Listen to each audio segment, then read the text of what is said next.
Live video is starting.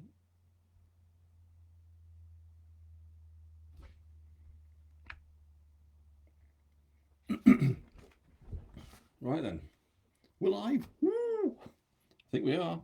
Well, we should have a look. See if I can look at myself. But there I am. Live.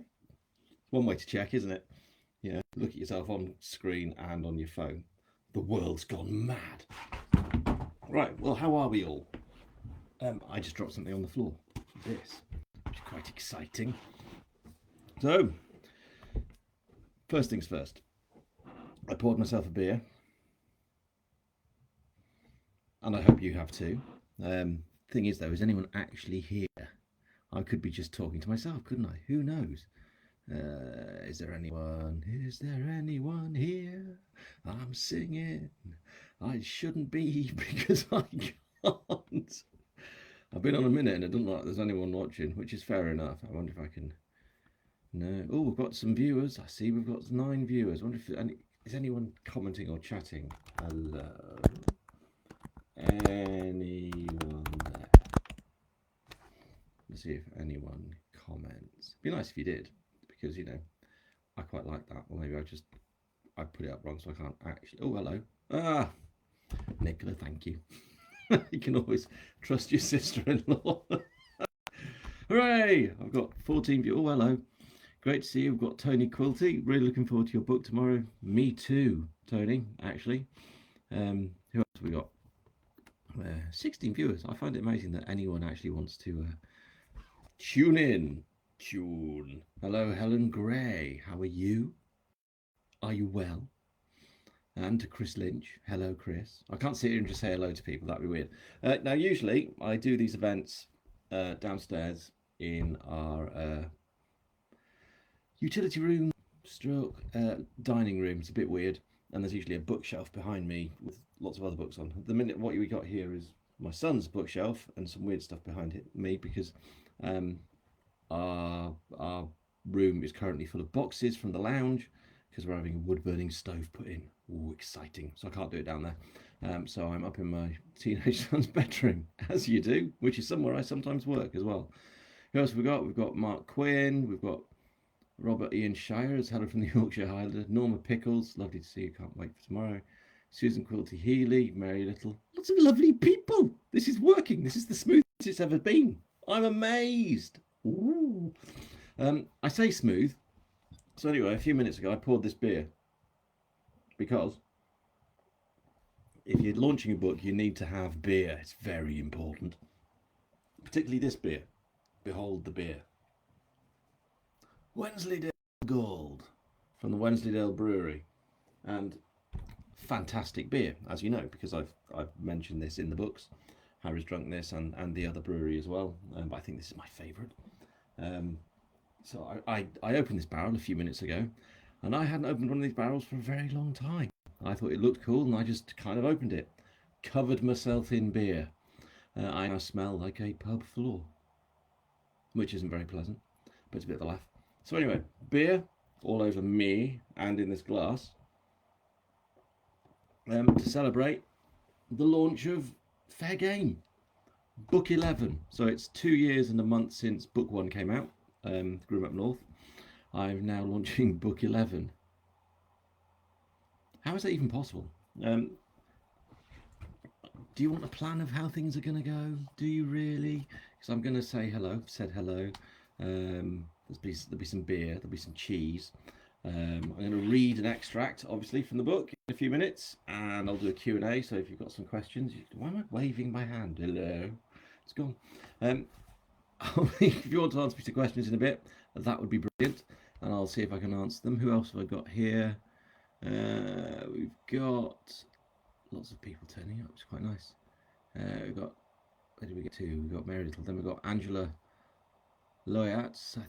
I think won one of the books. Is that right, Angela? Helen Gray, Arabella, Mary, Jan Makey, Dawn Cottrell, Joan Frew, Joanne Jones, finishing Blood Trail in preparation for Fair Game. Get it finished immediately. Lina Kincaid. Hi there, I made it. Well done. I see it was quite easy. It just turned up and you clicked on brilliantly. We are getting the ambience. Are you? Are you really? I'm not. I am actually. I love it here. So, right, can't wait. Right. What shall I do first? I've drunk beer. I'll do that again. I'll move on to this. This is the first time I've done this. Ooh. I managed to order a copy of the book myself in time for launch. I mean, wild as an author to get the book before it goes out. I've usually not just managed to do it because I haven't launched the paperback in time. It's all very complex and I'm a bit of a fool when it comes to those things. But I managed to get it all sorted and organised correctly, which means in this parkage,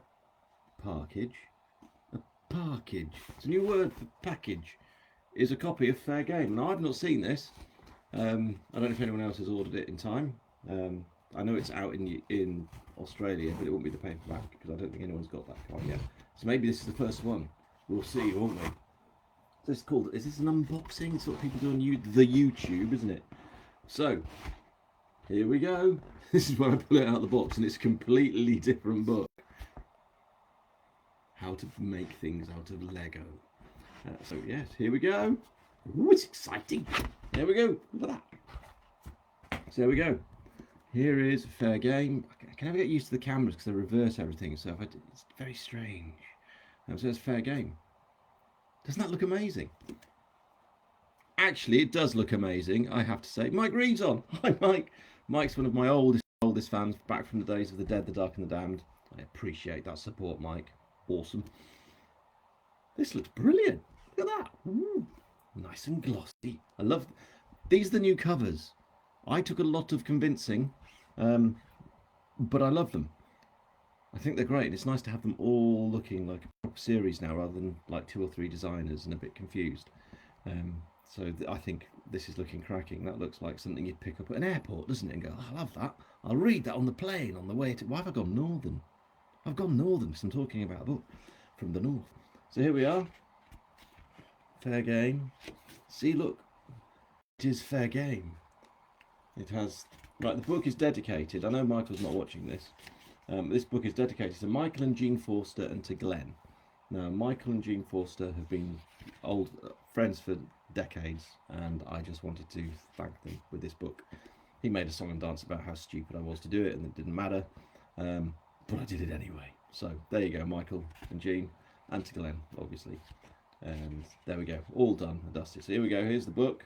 I'm just looking through. God, look at that. That's all of the books in the series so far. It's a lot of them. There's me looking like... There's my moody black and white photo. I'm an author, therefore my photo must be black and white. Why is that? Why do authors have black and white photos? It makes no sense. Why aren't they colour? There's lots of... It's amazing. It's... How many pages is this? 360 odd something? Yeah, 366 I think. I think it's a couple of pages longer than the last book. There we go. Fair Game. Who's excited about getting this in their hands? It's brilliant. I'm well chuffed with that. Really, really pleased. It's such a lovely feeling. Great. Smell of a new book. I mean, getting a new book, you can't beat it. Look at all of that. Look at the size of that. Nearly 90,000 words, this one. They're getting longer as I write them. So I think that's because there's more going on, because there's more characters and they've got their lives and that kind of builds in. So if you think about it, Harry Grimm in the first book, it was just him meeting people, and then we learnt more about their lives, and their lives grew and they met people, and we've learnt more, so there are more stories going on. And that doesn't mean that like in 3 years time the books will be 500,000 words long, because that would make me mad, and I know you guys want to keep reading them and I need to keep producing them, so they need to be around this size. I don't want them to get much longer than this really. But yeah, there we go. Here is Fair Game. Brilliant. I hope you really like it. I know I'm very pleased with it. Alright, enough of that. Who would like me to read an extract? Obviously from that book, not from just a random book, like the dictionary or anything really. Right, who we got? Me. Okay, Mary, you would quite like me to read it. Can't wait to read it. I received a glossy blood trail today. I'm almost caught up. Well done, Mark. That's good. Cover looks great. Hello from Limerick in Ireland. Hi, Susan. Listening to you and the dogs decided Zoom is time. That's Romy Brown. Where is everyone from? Where are we? Who's the furthest away? That's what I want to know. Who is the furthest away? Tell me where you are from. Obviously, I'm in Somerset, which isn't very far because that's where I am right now. So here I am. So if you want to just throw in where you are, that would be great. Tess Gerritsen has been pushed aside for me. Really? Romy, that's amazing. Right, I'm going to stop rambling because I'm very good at just gibbering on. And oh, it's the beard, you see. Oh, the newsletter? Those of you who got it, I think I made a bit of a mess up on who it went to. But did you enjoy the mad beard pictures? Beard! It was lockdown. I just got a bit carried away, and it was like too much of an opportunity. I couldn't help myself, and it got down to about here. But unfortunately, my beard it looks okay now. You see, 'cause it's very straight beard. But when it gets just a bit longer, it starts to double back on itself in weird ways. So when it gets here, it's all over the place and a proper mess. So it didn't look very good. It's not one of those like wiry beards that just stand there like, oh, I'm a beard. It's one of those beards that just sits there and goes, I'd like to be a beard like this and no further, thank you. Interesting conversation about beards. Right, we've got Stirling, Hertfordshire, Chicago in the United States. Hi, Arabella, Marie. Chicago in the States. I mean, that's mental. Isn't it? I do find it incredible that my book's been read worldwide. It's fantastic. Here by, have a guess, here by Gun, where's me whippet? John Perth, obviously Yorkshire, Hertfordshire, Stirling, Brampton in Canada. Yes, hi Mike again. that's where you are. Perthshire, Abbots Langley in Hertfordshire, Limerick in Ireland, Edinburgh. Loving all the overseas fans. Yeah, me too, Sarah. It's quite amazing. Ride and just you lot are going to start meeting up, aren't you? Imagine that. A Grimm convention. Okay, right. I have wittered on quite a long one, and I need to be getting on with this soon. The cheese. And the weird thing I'm going to eat with the cheese. But I'll explain that in a bit. Right, I'm going to have another sip of beer. Of the wonderful Wensleydale Gold. It's lovely beer. You really have to get some in a barrel, but don't spray yourself with it like I did. And I'm now going to do the thing where I flick the screens around and I'm going to read an extract from the book. Now, I'm hoping most of you have read the sample I sent out, which was the first chapter that went out with my newsletter. So what I'm not going to do is read that again for you because you've already read it and that would be a bit boring. What I'm doing instead is I'm reading a bit from chapter 2, just at the end. So obviously with chapter 1 it was the bit that set up the murder.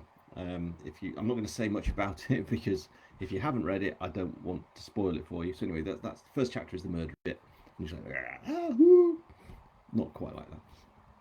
And then chapter 2 is where we find Harry. Now, I don't know if you recall from the previous book, Harry was looking to buy his own property in the Dales. Very serious moment in his life. So he's got all that to be dealing with. So we open this book and we find Harry sitting at a table in the flat. And he's got the documents in front of him, the contract to exchange for the house that he has bought. And he's got Grace with him, and obviously Smudge. And he's umming and ahhing because, you know, it's a big decision, isn't it? And Ben is in the process of moving out of the house as well. He's moving in with Liz. So it's all stuff is happening. And then Grace gets a phone call. Grace. So, are we ready? Are we sitting comfortably? Then I'll begin.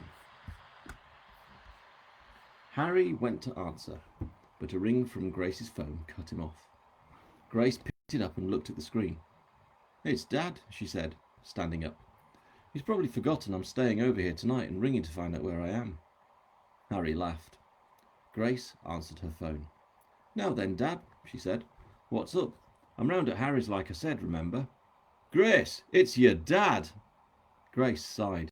I know, she said. That's why I said, now then, Dad, just a second ago. Are you psychic or something? Yes, Dad, I'm psychic, Grace said. So, what's up then? I'm down at the pens. Well, I'm not actually at the pens, not yet. I'm down where we park, you know, just off the road like. But I'll be heading to the pen soon enough. That's why I'm calling."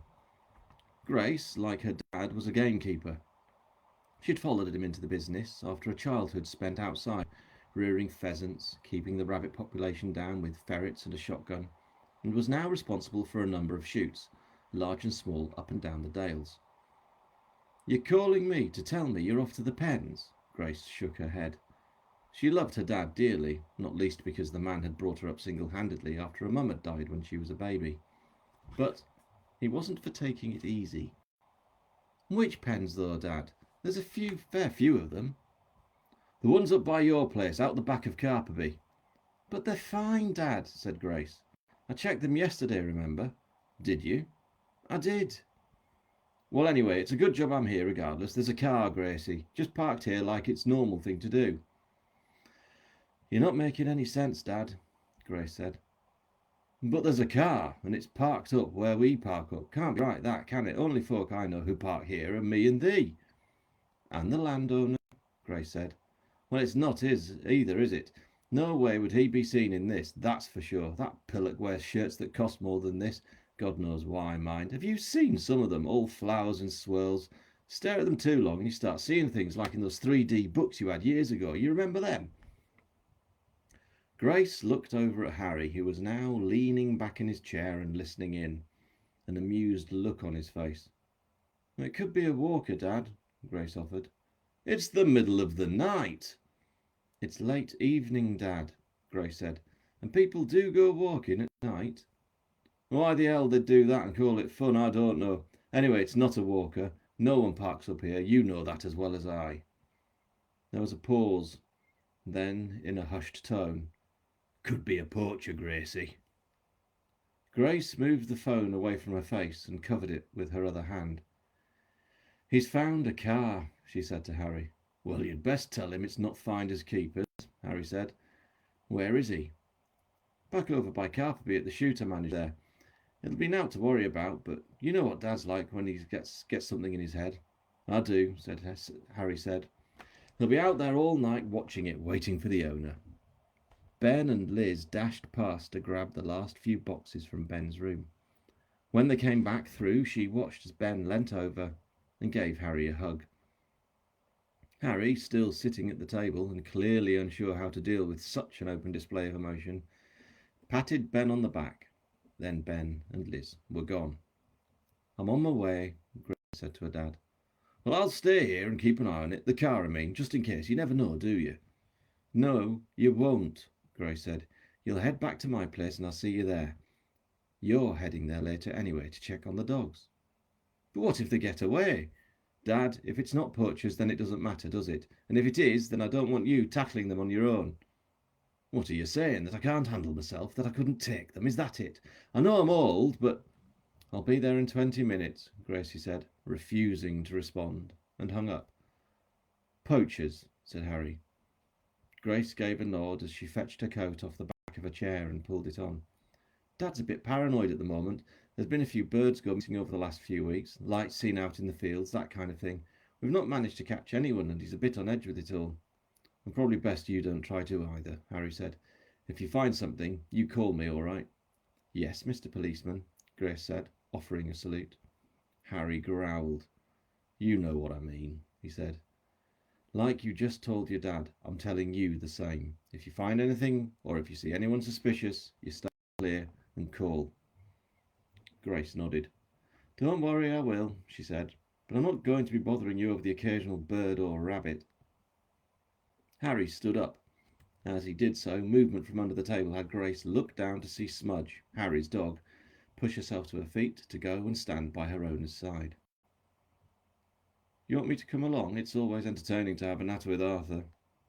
"No, I don't," Grace said, a little more pointedly than she'd meant to. "Look, I'll be fine, honestly. I've seen cars up there before. Tourists are nosy buggers and they'll park anywhere, usually where signs tell them not to.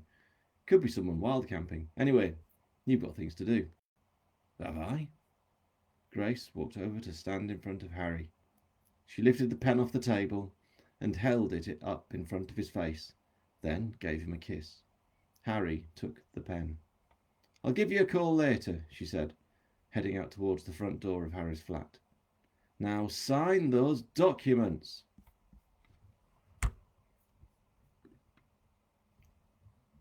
There we go. Was that okay? I don't know. I hope it was. I hope that was all right. That was me reading. You'll notice I'm not very good at accents. Terrible, actually. I can do a northern one, and that's about it. It's a bit odd. So obviously Harry's voice was rubbish because even though I live in Somerset, I'm not very good at doing a Somerset accent. I naturally go northern.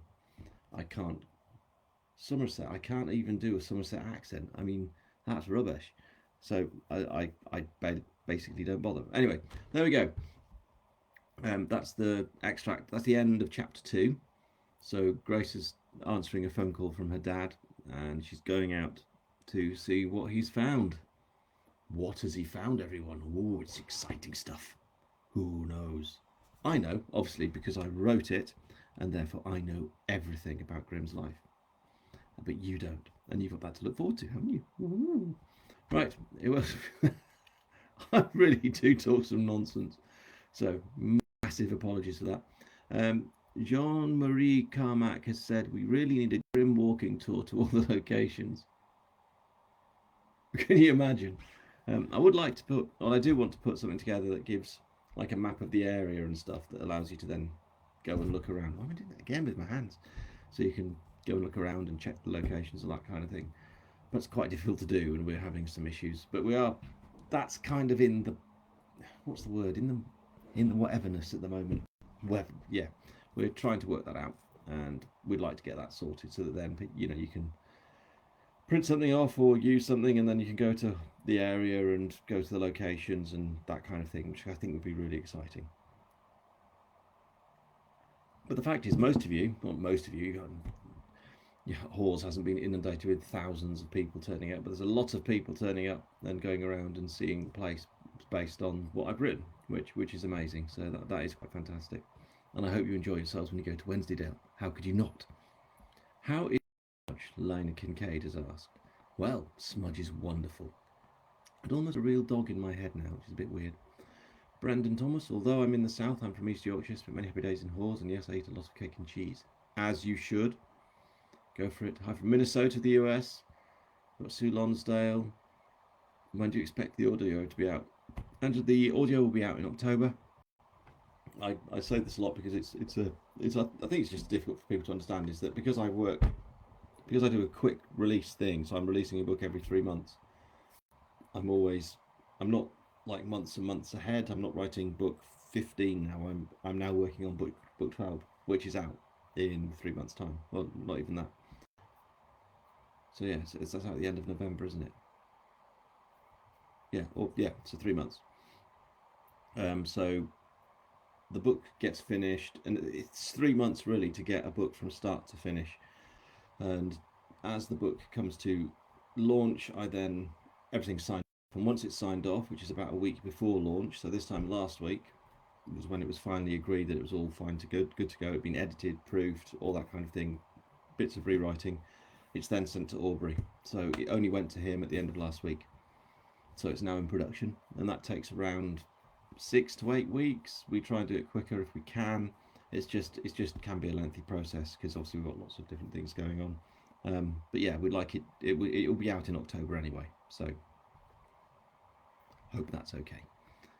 Ooh, cliffhanger. Yes, it is a cliffhanger. But it's a chapter. It's not a book. It's all right. I know not to do I know not to end a book on a cliffhanger. I learnt that. And also, don't write books that have animals in them and bad things. Even though Bloodsport is actually not really about that. Appetite Whetted. Really looking forward to reading it. Good, Tony. Hope you like it. Mary Little enjoyed it. Dun dun dun from Kathy Rowe. Very good. Joe Brownbridge. I'm now overexcited. I hope Grace is going to be okay. Well, we'll have to see, won't we? Mark Quinn enjoyed it. Excited for more. Lisa McNaughton, I've been working so literally just tuned in. Do we know when it will be available on audio? Sorry if this has been asked already. I've just explained that, Lisa, so I hope that made sense. Romy, don't have a bad feeling. Not too bad. Cannot wait. What else? Great now, I'm over on for tea and cheese and cake. Good. I should hope you are, Brendan. Just need the pubs, says Richie. Yes, we all kind of need the pubs, don't we? Already had experience of one, and the pubs in Hawes are great. And in the Dales, they're just lovely. They really are lovely. Would like to visit Harry's grounds someday. This was lovely. Well, Arabella, you should go. Wednesdale is glorious. It really is fantastic. News Lester's audio will be in a few weeks. Yeah. Oh, we've got hello from North Carolina, from Warren Whitley. That's a nice one. Tony's just said Aubrey is by far the best narrator I've heard. He is very good. I was very lucky to get Aubrey. He just nailed it. I had a dozen at least, I think, auditions. And I think just Aubrey's voice was kind of what I was looking for. Yeah, it worked really well. Right, what was the next thing on my list? I've done the extract. Right, beer. And then usually at this point, I would do cheese and cake. However, thanks to one of you, I'm not sure who it is, and I have a feeling this could grow into something, but I don't want it to. You have been warned. Wiggle, wiggle, wiggle. Apparently, cheese goes really well with this.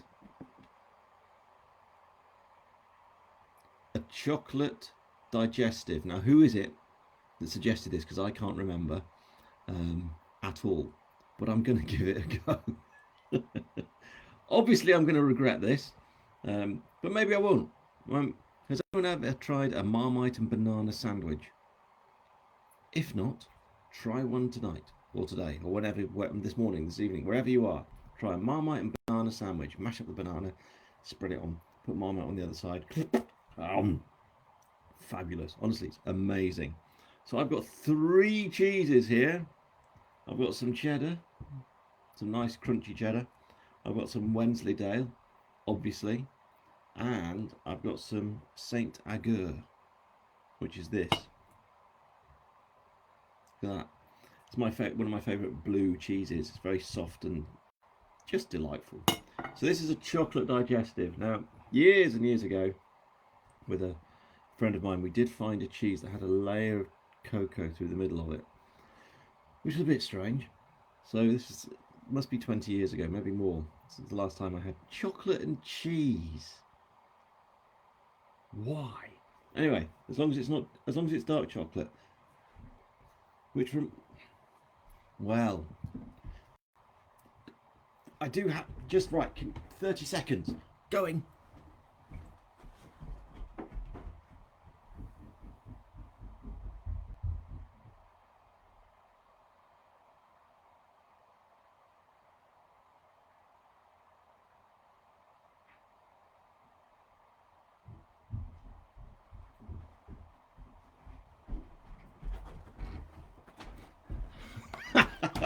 So organised. Yes, it's like the digestives. These are milk chocolates. Who is it then? Was it you, Sarah, who suggested these? Anyway, they'll be fine. What can go wrong? So I've got those. Some digestive with chocolate on them. I've got these dark chocolate gingers. Well, I'm thinking that might work because ginger and cheese. That might be, and you can actually get Wensleydale, ginger Wensleydale, can't you? I don't think I've had it. I'm out of breath. The joy of having COVID and having long COVID is that you're rubbish for ages. So I had COVID, which was awful, and then it just kind of kept going and going. And I've still kind of got echoes of it. It's really annoying. That rustle. Here we go. They don't half smell good. Right. Here we go. Right, we'll have some of that. Right, this is a Wensleydale and a chocolate digestive.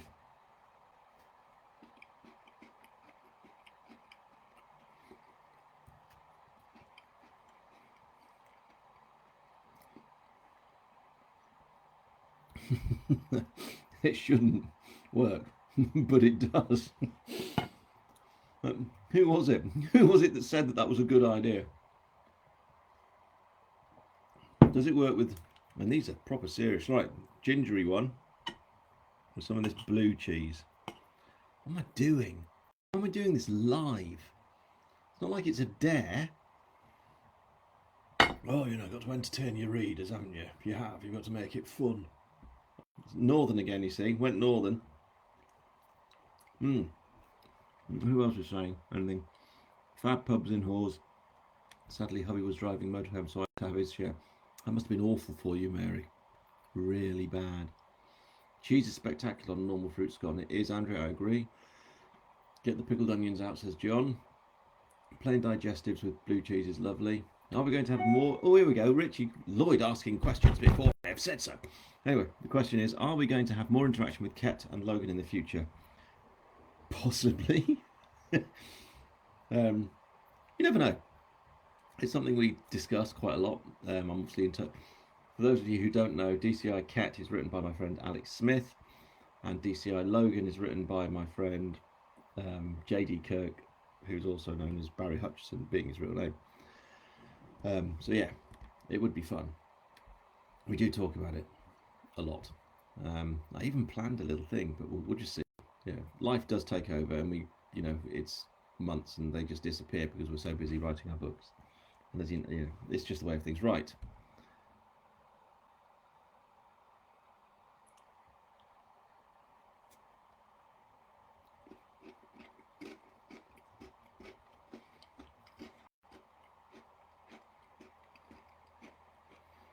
Again. That shouldn't work. But actually, that's amazing. Right, you all have to do this.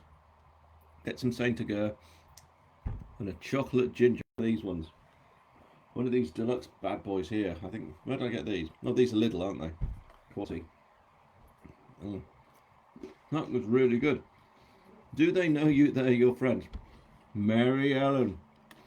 Yes, they do.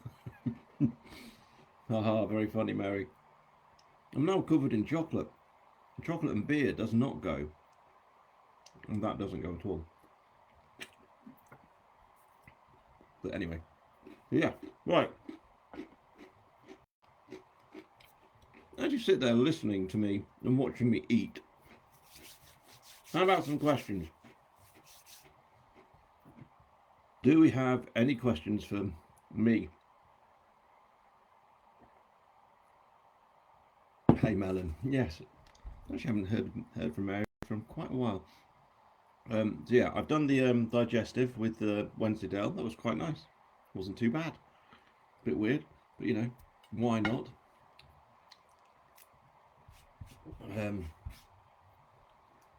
Eating.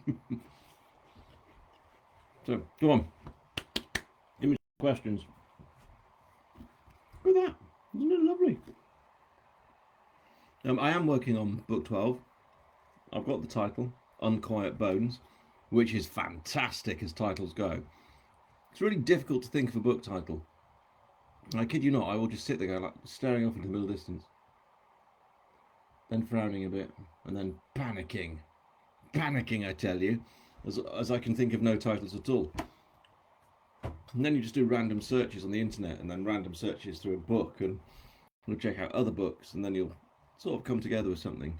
And yeah, I came up with the Unquiet Bones, which I thought was quite fantastic. And then the blurb that I came up with, obviously there's a very good chance that will change quite a lot, but it's the way I work. It's like you create it's like an oak tree, okay? You have a little acorn, you plant that, and it grows into an oak tree. I think that's what happens.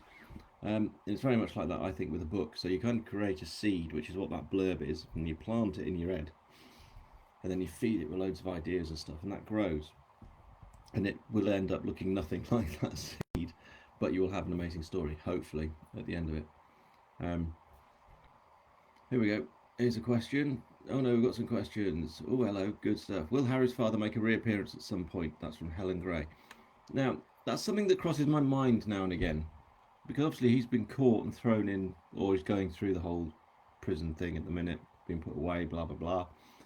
But I quite like the idea of Harry's dad appearing in some way again.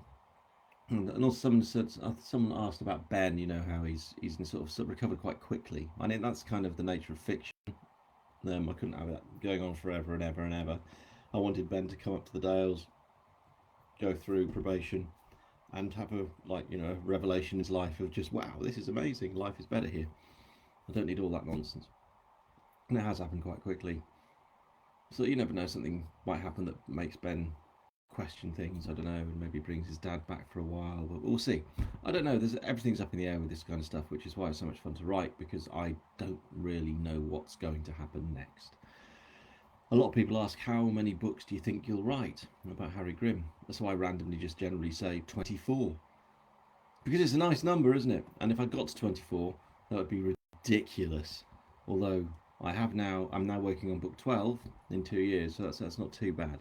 The aim from now is I'll be writing 4 a year, not whatever it's taken me to get to number 11 in just over 2, which is 5.5 books in a year, which is quite extensive and difficult. So I'm just slowing down slightly so I can release one every 3 months, and then it's nice for you. It's a much more clear launch schedule. You know that you're getting one at the end of November, end of February, end of May, end of August, and that's kind of how I want to play it for the next few years. He says with massive confidence. Yeah, that's what I want to do. I'm rambling again, but yeah. Okay, what else we got? What's the hardest thing about character development? All of it and none of it, because I don't really follow the rules. I don't sit down and do character sheets. Harry Grimm, height, blah, eye colour, blah. Does he likes animals, hates cheese, blah blah blah. I don't have character sheets on the characters. I probably should have.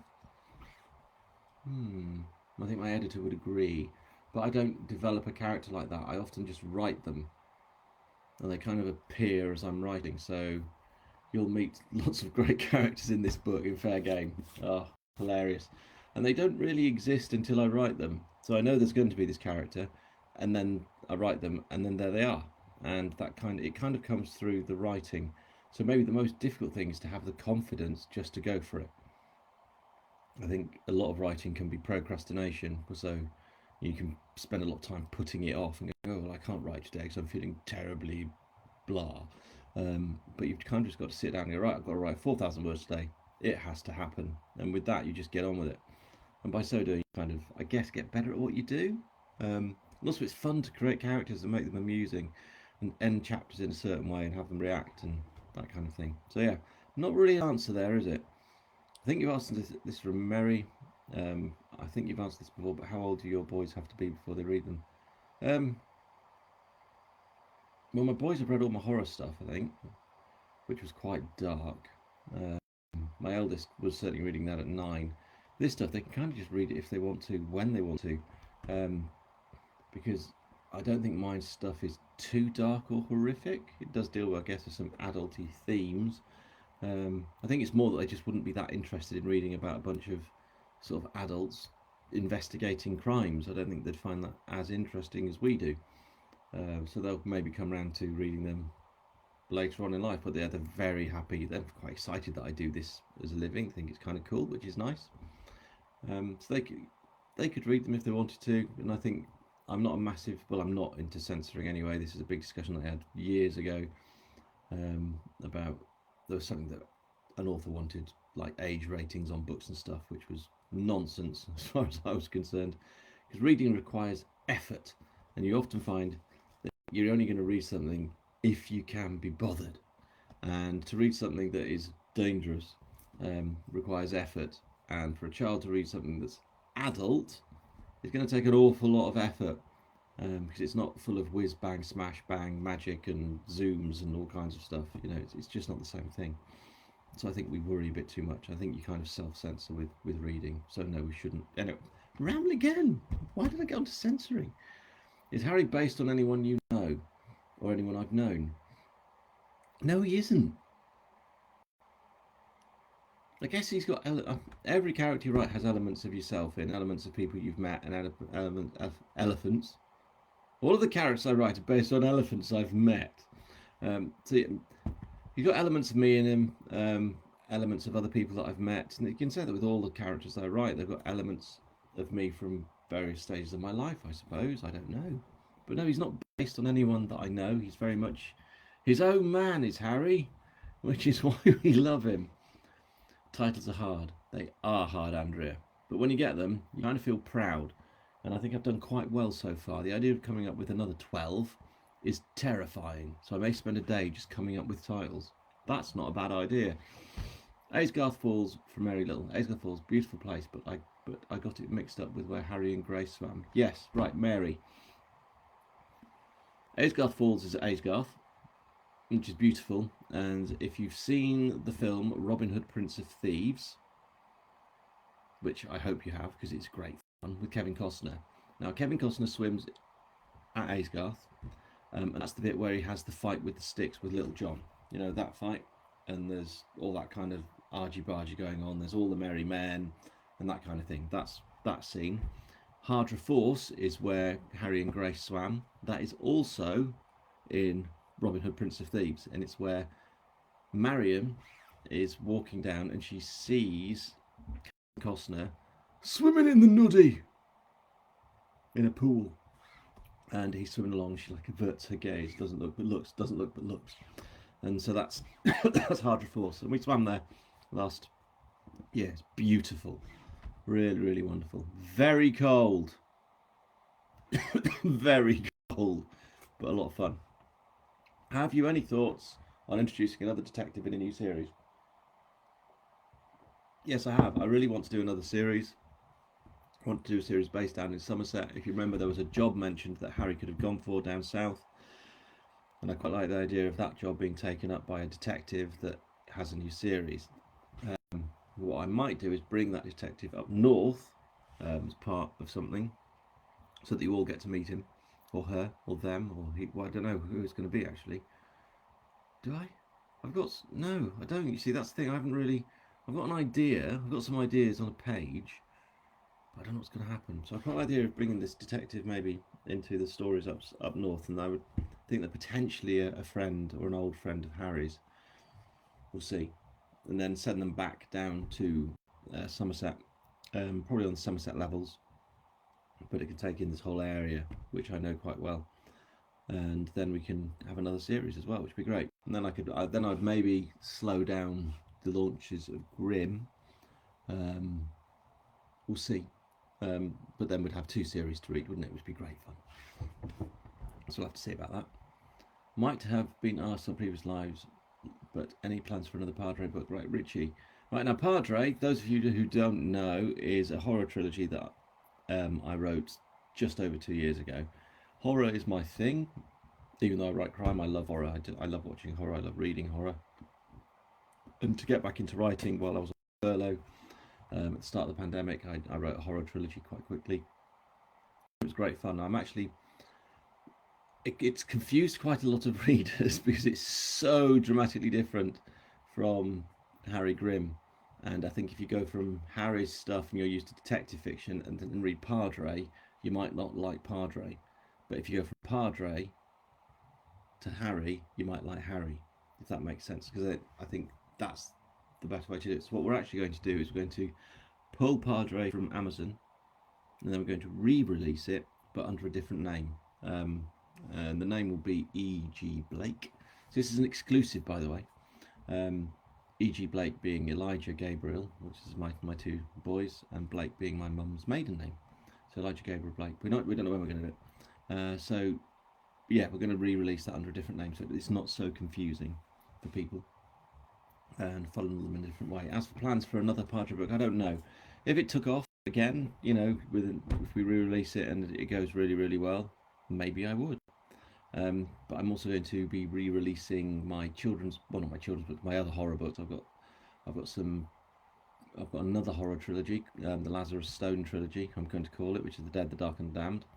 I'm going to release that, which would be nice. And I've got some other stuff. So yeah, good stuff. Here we got now. I've got Jeff Hooper now. Somehow doing a prime number of books would be deeply unsatisfactory, but why not? 23. Yeah, thanks for that, Jeff. What would the cavemen think?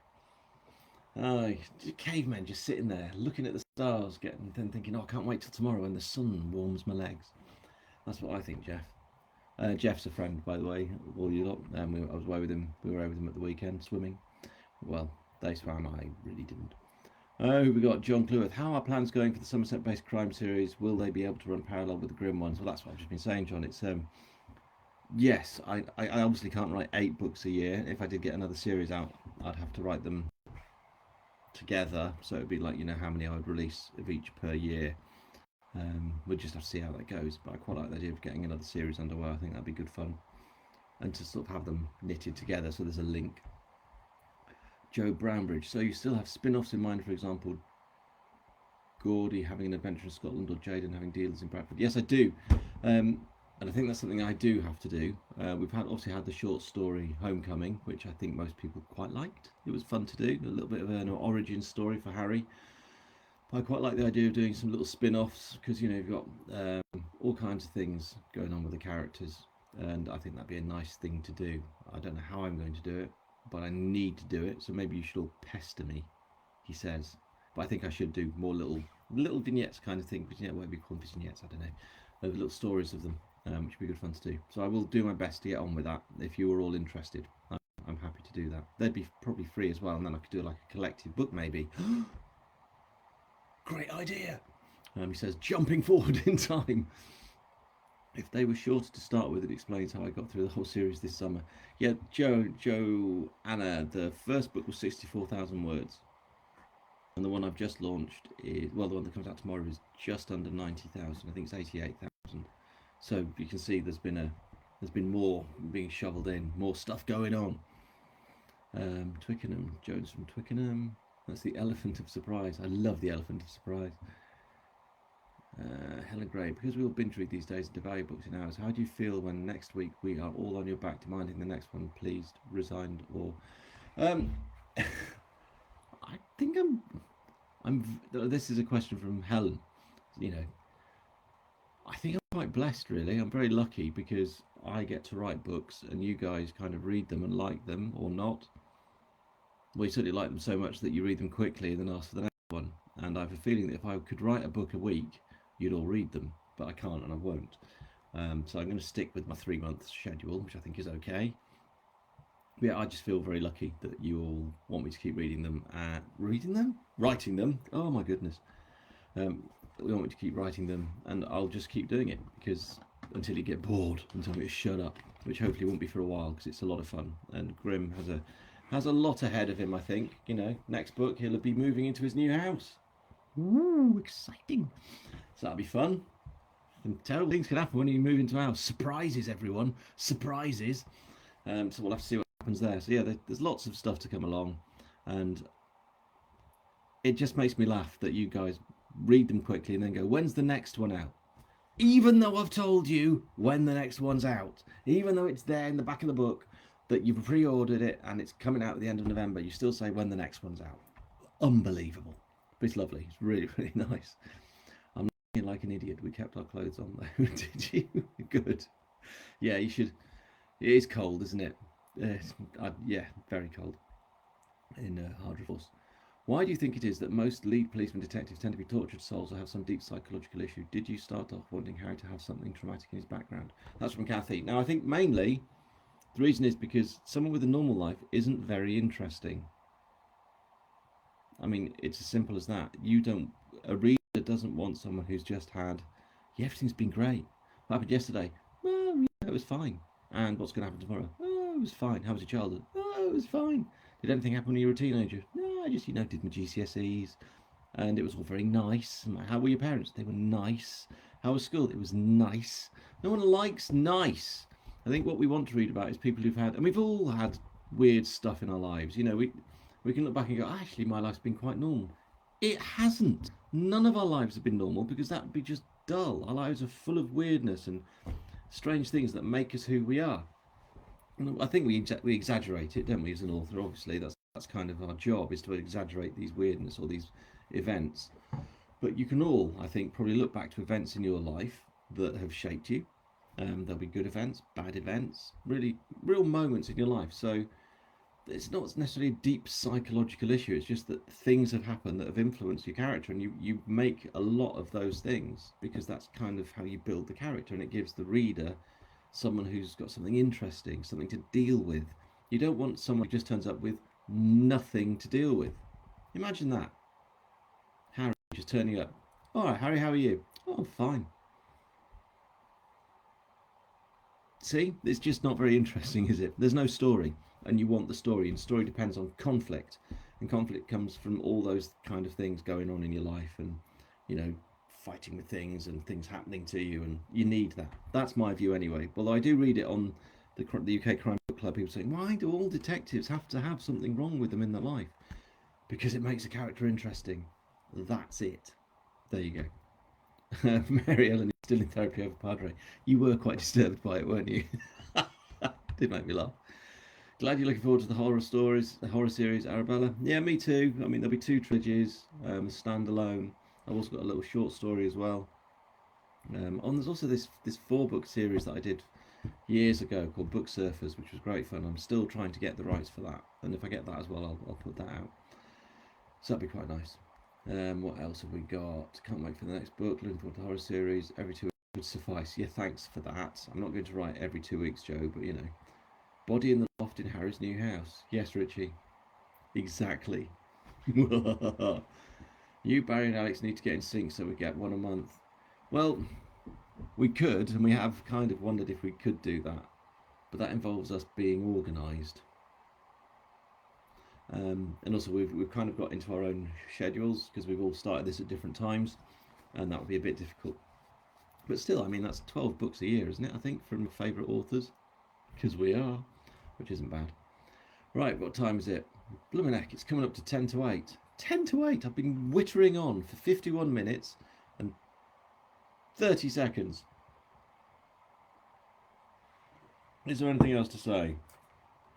No, there's this.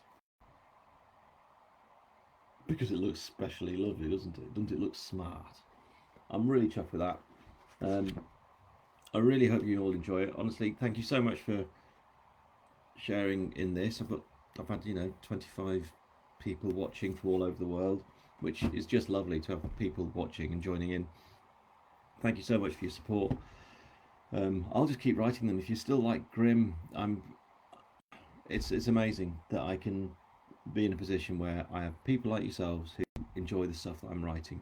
I'm not saying it's great literature, and I'll never stand up and say these books are world-changingly awesome literature and they belong in every household. I don't know why I'm using that voice either.